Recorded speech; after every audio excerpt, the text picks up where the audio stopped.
Hello student, welcome to PC group. हम बात कर रहे हैं क्लास 12 केमिस्ट्री और ये सोल्यूशन चैप्टर चल रहा है। सोल्यूशन में आज हम लोग इम्पोर्टेंट बात करेंगे कैसे निकालते हैं want Hoff factor. Want Hoff factor basically अगर हम निकालना सीख जाएंगे तो अब नॉर्मल कोलिगेटिव प्रॉपर्टी आसानी से डील कर ले जाएंगे। होता क्या है कि मान लीजिए आपके पास कोई सोल्यूशन है और अगर इस सोल्यूशन में आप कोई ऐसा नॉन इलेक्ट्रोलाइट डाल रहे हैं, जितना डाल रहे हैं सोल्यूशन में उतने ही हमको मिल रहे हैं। मान लीजिए हमने 1 मोल यूरिया डाल दिया या 1 मोल ग्लूकोज डाल दिया, तो जैसे 1 मोल डालेंगे तो हमें सोल्यूशन में भी ये 1 मोल ही मिलेंगे क्योंकि ये नॉन इलेक्ट्रोलाइट हैं। और जब जितना डाल रहे हैं उतना ही मिल रहा है तो फिर colligative property number of particle पे डिपेंड करता है। नंबर ऑफ पार्टिकल बढ़ेगा घटेगा नहीं तो कोलिगेटिव प्रॉपर्टी भी घटेगी बढ़ेगी नहीं, कांस्टेंट रहेगी। लेकिन मान लीजिए इसमें हमने कोई इलेक्ट्रोलाइट डाल दिया, NaCl डाल दिया, CaCl2 डाल दिया, AlCl3 डाल दिया, कोई भी इलेक्ट्रोलाइट डाल दिया, तो अगर हम 1 मोलर डाल रहे हैं 1 मोल, तो स्वाभाविक सी बात है अगर 1 मोल NaCl डालेंगे तो यहाँ पर हमें 1 मोल NaCl नहीं मिलेगा, 2 मोल हो जाएगा क्योंकि इलेक्ट्रोलाइट है, ये टूट जाएगा 2 पार्टिकल में Na प्लस Cl माइनस, तो हमें सोल्यूशन के अंदर 2 पार्टिकल मिलेगा। जबकि 1 मोल यूरिया डालते तो 1 मोल यूरिया ही मिलता क्योंकि वो नॉन इलेक्ट्रोलाइट, वो ब्रेक नहीं करेगा। लेकिन 1 मोल NaCl डालेंगे तो 2 मोल NaCl हमें मिल जाएंगे, 2 मोल 2 पार्टिकल मिलेंगे क्योंकि colligative property number of solute particle पे डिपेंड कर रही है। यानी कहने का मतलब ये है कि अगर इलेक्ट्रोलाइट ब्रेक कर जाएगा, डिसोसिएट करेगा, तो सोल्यूशन के अंदर नंबर ऑफ पार्टिकल बढ़ जाएंगे। नंबर ऑफ पार्टिकल बढ़ेगा, कोलिगेटिव प्रॉपर्टी बढ़ जाएगी। और अगर इलेक्ट्रोलाइट डालने पर उसमें डिसोसिएशन की वजह एसोसिएशन होने लगा तो नंबर ऑफ पार्टिकल घट जाएंगे। नंबर ऑफ पार्टिकल घटेगा तो कोलिगेटिव प्रॉपर्टी घट जाएगी। यानी सारा खेल नंबर ऑफ पार्टिकल्स पर है। तो अभी तक जितना भी कोलिगेटिव प्रॉपर्टीज हम लोग ने पढ़ा था, osmotic pressure, relative lowering in vapour pressure, elevation in boiling point, depression in freezing point, वो सब नॉर्मल कोलिगेटिव प्रॉपर्टीज थे। लेकिन अब हम पढ़ेंगे एबनॉर्मल कोलिगेटिव प्रॉपर्टी, और एबनॉर्मल कोलिगेटिव प्रॉपर्टी पढ़ने के लिए आपको वांट ऑफ फैक्टर आई निकालने आना चाहिए। तो आइए बात करते हैं आई क्या होता है। कहते हैं कि number of solute particle after dissociation या association divided by number of solute particle before dissociation या एसोसिएशन। यानी डिसोसिएशन या एसोसिएशन के बाद कितने पार्टिकल हैं उसको डिवाइड करो टूटने से पहले कितने पार्टिकल थे। जैसे सपोज करिए कि हमने इलेक्ट्रोलाइट NaCl लिया, इसके लिए हमें वांट ऑफ फैक्टर आई निकालना है, और जब कुछ न दिया तो समझ लेना ये 100% डिसोसिएट हो रहा है। 100% डिसोसिएट हो रहा है यानी पूरा टूटेगा। कैसे टूटेगा? Na प्लस Cl माइनस, हमें निकालना है I, तो I इक्वल टू डिसोसिएशन के बाद शुरू में ये कितना था 1, डिसोसिएशन के बाद 2 पार्टिकल बन गए तो 2, और डिसोसिएशन पहले कितना है 1, तो I की वैल्यू कितनी आ गई NaCl के लिए 2। देखना NaCl के लिए वांट ऑफ फैक्टर कितना आता है 2। सपोज करिए हमने ले लिया CaCl2, जब ये डिसोसिएट होगा, कुछ नहीं दिया तो समझ जाना ये 100% डिसोसिएट है, तो ये टूटेगा तो देगा Ca plus 2 plus 2Cl minus. हमें निकालना वांट ऑफ फैक्टर आई। शुरू में ये 1 था 1 मोल, टूटने के बाद ये 2 पार्टिकल दे रहा है, तो आफ्टर डिसोसिएशन कितने हैं 3 पार्टिकल हैं। 3, शुरू में कितना था 1, तो आई की वैल्यू कितना आ गया 3। देखिए कोई दूसरा ले लिया इलेक्ट्रोलाइट K4 FeCN का होल 6, जब ये डिसोसिएट होगा 100% तो ये देगा 4K प्लस प्लस FeCN का होल 6 माइनस 4। अब हमें निकालना है van't Hoff factor i equal to dissociation के बाद कितने पार्टिकल हैं 4 कैटायन 1 एनायन, यानी टोटल कितने हुए 5, डिवाइडेड बाई शुरू में कितना था 1, तो वांट ऑफ फैक्टर कितना आ गया 5 आ गया। देखिए अच्छा मान लीजिए अभी तो 100% डिसोसिएट हो रहा है, कहीं आपके मन में आए सर मान लो 100% डिसोसिएट ना हो, 70% डिसोसिएट हो, 60% डिसोसिएट हो या पार्शियल डिसोसिएट हो, तो फिर कैसे निकालेंगे? तो भी आसानी से निकाल लेंगे।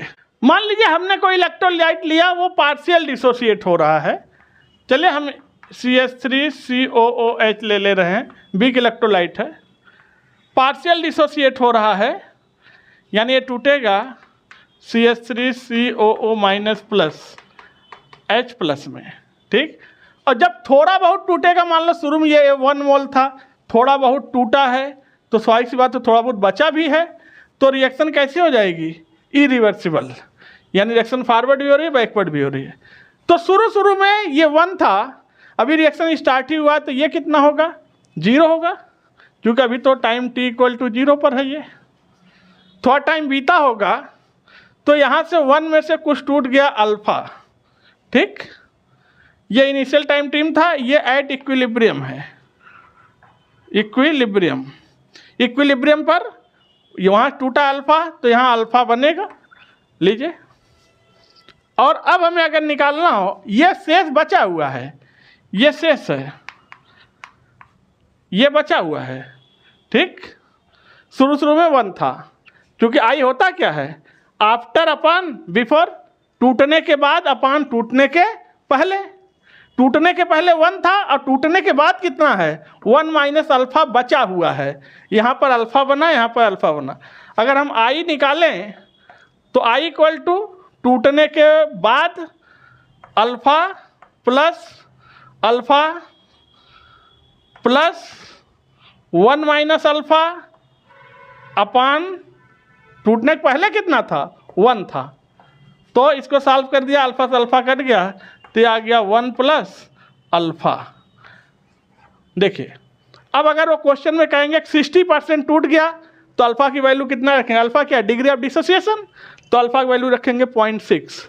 40% टूट रहा है तो अल्फा की वैल्यू 0.4 रखेंगे। 70% टूट रहा है तो अल्फा की वैल्यू 0.7 रखेंगे। यहाँ से आई हम निकाल लेंगे।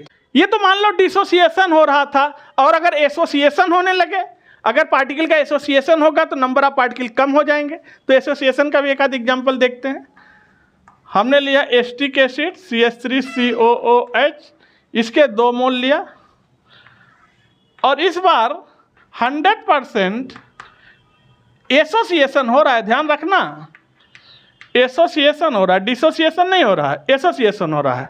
तो जब एसोसिएशन होगा तो हमें मिलेगा CH3COOH का होल ट्वाइस, यानी डाइमराइज हो गया। 2 मोल था तो डाइमर हो गया, 3 होता तो ट्राइमर होता, 4 होता तो तब इस तरह से पॉलीमर बनता है। तो अब इसके लिए हमें क्या निकालना है? वांट ऑफ फैक्टर आई। बताओ एसोसिएशन के बाद कितने पार्टिकल हैं? 1, यहाँ कितना वैल्यू है? 1, तो 1 अपान एसोसिएशन के पहले कितने पार्टिकल थे? 2, तो वांट ऑफ फैक्टर कितना आ गया? 1/2, यानी 0.5।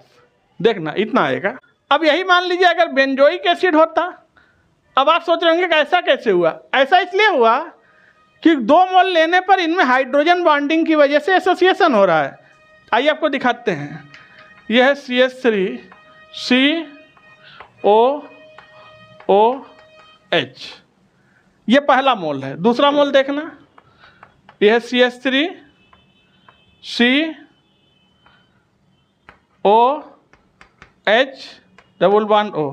यहाँ पर ऑक्सीजन और हाइड्रोजन के बीच में हाइड्रोजन बॉन्डिंग हो गया। यहाँ ऑक्सीजन और हाइड्रोजन के बीच में हाइड्रोजन बॉन्डिंग आ गया। अब हाइड्रोजन बॉन्डिंग होने की वजह से 2 मॉलिक्यूल एक हो गए, यानी 2 से क्या हो गया? 1 मॉलिक्यूल हो गया, डाइमर बना लिया, इसीलिए आ रहा है। तो मॉलिक्यूल कितने से घट गया? 1/2 से घट गया। अब मान लो बेंजोइक एसिड ले लेते हैं, C6H5COOH। बेंजोइक एसिड के 2 मोल ले लिया तो ये डाइमराइज हो जाता C6H5COOH का होल ट्वाइस। इसके लिए वांट ऑफ फैक्टर निकालते तो डिसोसिएशन के बाद कितना है? 1। एसोसिएशन के बाद कितना है? 1। एसोसिएशन पहले कितने पार्टिकल थे? 2। तो आई की वैल्यू कितनी आ गई? 1/2। तो आइए, जब वांट ऑफ फैक्टर हम निकालना सीख गए तो एबनॉर्मल कोलिगेटिव प्रॉपर्टी आसानी से पढ़ेंगे। एबनॉर्मल कब होगा? या तो एसोसिएशन हो रहा हो या डिसोसिएशन हो रहा हो। या तो पार्टिकल का नंबर बढ़ेगा तो एबनॉर्मल हो जाएगा, या पार्टिकल का नंबर सोल्यूशन में घटेगा तब एबनॉर्मल हो जाएगा कोलिगेटिव प्रॉपर्टी। यानी हम कह सकते हैं कि एबनॉर्मल कोलिगेटिव प्रॉपर्टी, ये कोलिगेटिव प्रॉपर्टी का साइन है, is equal to normal colligative property multiplied by van't Hoff factor i. अगर नॉर्मल में वांट ऑफ फैक्टर का मल्टीप्लाई कर दो तो कैसा हो जाएगा? एबनॉर्मल कोलिगेटिव प्रॉपर्टी आ जाएगी। देखिएगा, अब 4 तरह की कोलिगेटिव प्रॉपर्टी हमारे पास थी। Osmotic pressure, relative lowering in vapour pressure, elevation in boiling point, depression in freezing point. ये नॉर्मल कोलिगेटिव प्रॉपर्टीज है। इसको तुरंत एबनॉर्मल हम कर देंगे। कैसे? कोलिगेटिव प्रॉपर्टीज का फॉर्मूला क्या था? P equal to CRT, concentration, gas constant, temperature. P equal to CRT या कई बार CST भी बोलते थे। रिलेटिव लोअरिंग वेपर प्रेशर क्या था? ये था delta P upon P0 is equal to, यह है रिलेटिव लोअरिंग वेपर प्रेशर का formula. Elevation in boiling point का क्या formula? Elevation in boiling point का क्या फार्मूला था? Delta TB is equal to KB into molality. Depression in freezing point का क्या फार्मूला था? Delta TF is equal to KB into molality. ये normal colligative property है। अब इसे एबनॉर्मल बनाना है तो केवल वांट ऑफ फैक्टर का इसमें मल्टीप्लाई करो आई का, ये सब एबनॉर्मल हो जाएंगे। तो इसमें मल्टीप्लाई कर दिया वांट ऑफ फैक्टर का, एबनॉर्मल हो गया। इसमें भी मल्टीप्लाई कर दिया वांट ऑफ फैक्टर, एबनॉर्मल हो गया। इसमें भी मल्टीप्लाई कर दिया वांट ऑफ फैक्टर, एबनॉर्मल हो गया। इसमें भी मल्टीप्लाई कर दिया वांट ऑफ फैक्टर, एबनॉर्मल हो गया। यानी तुम्हें अलग से नहीं याद करना है एबनॉर्मल का, बस तुम्हें वांट ऑफ फैक्टर निकालने आना चाहिए और वांट ऑफ फैक्टर का नॉर्मल कोलिगेटिव प्रॉपर्टीज के फार्मूले में आई का मल्टीप्लाई कर दो, सब एबनॉर्मल कोलिगेटिव प्रॉपर्टीज के फार्मूले आ जाएंगे अपने आप। तो आज की वीडियो कहीं पर रखते हैं। आप लोग वीडियो को लाइक कर दीजिए, चैनल को सब्सक्राइब कर लीजिए और एक प्यारा सा कमेंट करिए। फिर आपसे मिलते हैं नेक्स्ट वीडियो में। तब तक के लिए थैंक यू, धन्यवाद, टेक केयर।